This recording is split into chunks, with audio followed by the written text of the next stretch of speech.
Do you guys remember last November when the battery pack in my 2025 Ioniq 5 needed to be replaced? Well, what I'm about to tell you is probably going to seem unbelievable, but I've got to share it with you. So when my personal Ioniq 5 went into the shop for the battery pack replacement, Hyundai loaned me an Ioniq 5 XRT from the press fleet like they do with all the cars that I review on this channel. But I got that car, DC fast charged it, and quickly found out that car also needed to have its battery pack replaced. What on earth are the odds that the Ioniq 5 I got to drive temporarily while mine was getting a new battery pack also needed a new battery pack? Just blows my mind. You guys have been asking in the comment sections, when are you going to talk about your experience with the XRT? And the reason I haven't made this video sooner is I wanted to wait for confirmation from Hyundai that the battery pack on the XRT did in fact need to be replaced. So let's go back to December 20th when I found out that there was a major issue. So we took the car from Boston back to Connecticut for the weekend, and we needed a DC fast charge. So I took it to my favorite charging spot in the area, the Mercedes-Benz high power charger in South Windsor, Connecticut, and here is what unfolded. We just went and did a return at the Nike store, which took 20 minutes to get back to the car. We got here with like 12% state of charge. The battery was on the colder side, so it wasn't going to charge as fast as it should. But 20 plus minutes later, look at this. Charging speed is at 66 kilowatts. And if we go over to car scanner, we're not hitting any thermal limit. 102 on the battery max, 84 on the battery min. This car might be having the same issue with a failing battery pack, just like my 2025 Ioniq 5. This is kind of concerning. So you can see we've already been charging for 20 plus minutes and it's still telling us 21 minutes to get to 80%. Charging speed just continues to ramp down. It's at 62 kilowatts now. It's 63% state of charge. This is just not right at all. So if you watched my initial video about my personal Ioniq 5, this looks exactly like the failure mode that happened with my car. So luckily we charged up enough to get back to Boston, and I alerted Hyundai to the issue, and I also wanted to run a second test just to double check and make sure what I was seeing was happening. So I went to Iona and plugged in and charged, and here's what happened there. So I'm back at Iona with the Ioniq 5 XRT. I want to see what's going to happen with the battery pack cell voltage deviation and see if we're going to actually get a warning here for a diagnostic trouble code. Let's plug in and see what happens. So we've been charging for about a minute and it just dropped from 120 down to 100. Ramping back up again, back up to 127.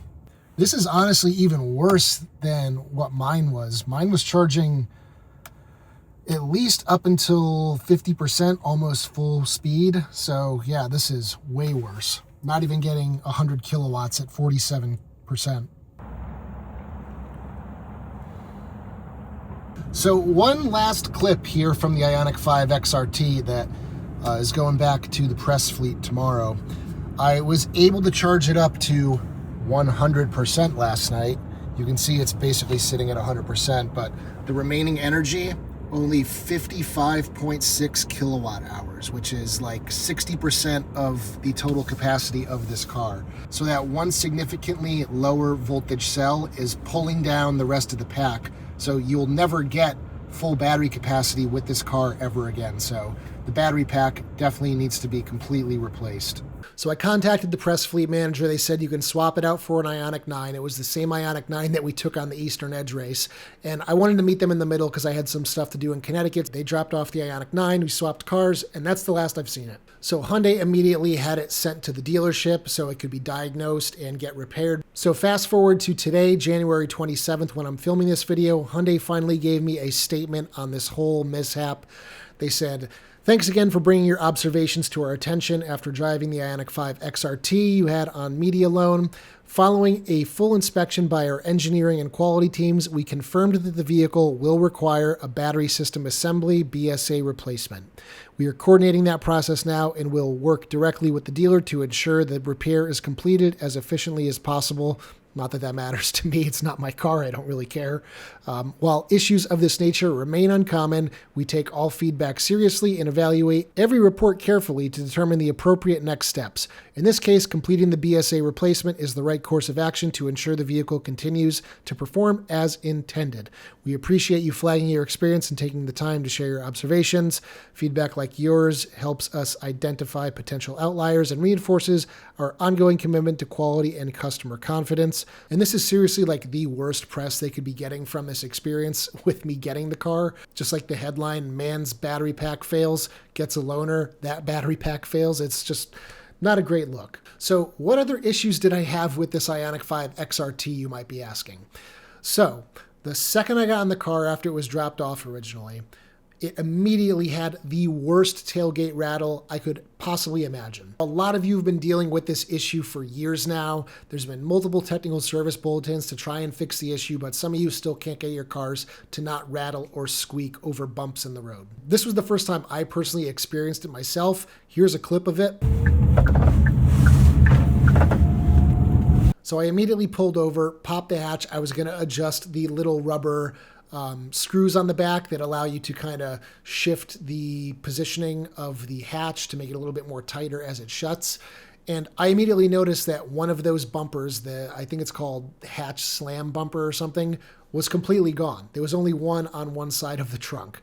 So yeah, that's not good. So I contacted the press fleet manager, and for a few days we went back and forth. Eventually I got the part, I installed it, and it helped a bit, but it still didn't alleviate the noise altogether, and that was what it was. So the second issue I had, the front passenger tire would not hold air. I was losing like 5 PSI every day. I went away for a week and came back, and it was down to, I think, 5 or 6 PSI. So that was an ongoing battle I fought. I eventually used the tire inflation kit to try and seal it up, and that did seem to help. So that issue kind of solved itself, but that was really annoying to have to deal with. The passenger side rear wheel arch was also misaligned and really wonky. And then when I talked to Hyundai about some of these issues, they reminded me, which was something that I was told months ago when I tried reserving this Ioniq 5 XRT, was that it got in a fender bender. It got rear-ended or something. So it went to the body shop and had all sorts of work done to the rear end. So that kind of explains the body panel issues, the missing bumper on the hatch. So I'm not going to really hold that against Hyundai. I'm going to hold that more against kind of the body shop for doing a crap job. And the last thing I want to mention is the driver's seat on this car. So squeaky and just noisy, just like shifting around in the seat. I've never had a seat make so much noise in my life. And I don't know if it's specific to the XRT because I don't have this in my Ioniq 5, but it was just annoying as hell. What is the deal with this seat?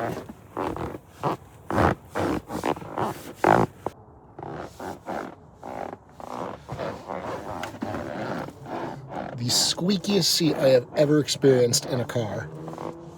Really bad. So if you've got an XRT, let me know down in the comments. Are you guys having really excessive noisy seats? Now I will say that I did enjoy driving it other than these issues. I did like the increased ride height with the XRT. I think it's 3/4 of an inch to an inch higher than the standard Ioniq 5. Made getting in just a little bit easier for me being a tall person, so I did like that. The camouflage pixel pattern on the wheel arches and all the other accents, I think looks really sweet in person.